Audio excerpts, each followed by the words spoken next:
Tu veux rendre tes ennemis plus impactants? J'ai un tips pour toi. Tu es maître du jeu, créer des ennemis, c'est quasiment ce que tu vas faire tout le temps. Tu vas réfléchir aux rencontres, quels boss vont affronter tes joueurs, etc., etc. Mais si tu veux les rendre un poil plus impactants, j'ai quelques petits tips à te donner. Rends-les mémorables. Super, merci, mais comment est-ce que je fais? Me diriez-vous, jeune jouvenceau? Eh bien en fait, tu vas donner un peu plus de profondeur à ton ennemi. En fait, avoir vaincu cet ennemi, ça va avoir des conséquences. Et en fait, ça va faire en sorte que tes joueurs sont pas juste des gros bourrins qui tuent tout ce qui bouge. Je m'explique.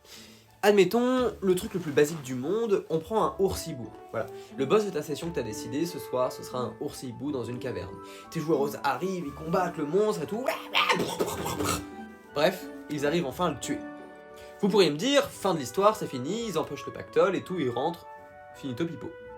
Mais admettons que vos joueuses, après avoir été missionnées pour tuer cet ours-hibou, découpent sa tête pour pouvoir le ramener, et là, ils voient à l'entrée de la grotte un bébé ours-hibou, visiblement faisant des petits bruits de détresse parce qu'il vient de voir sa mère se faire brutalement tuer, et vous ne valez pas mieux que les chasseurs de Bambi.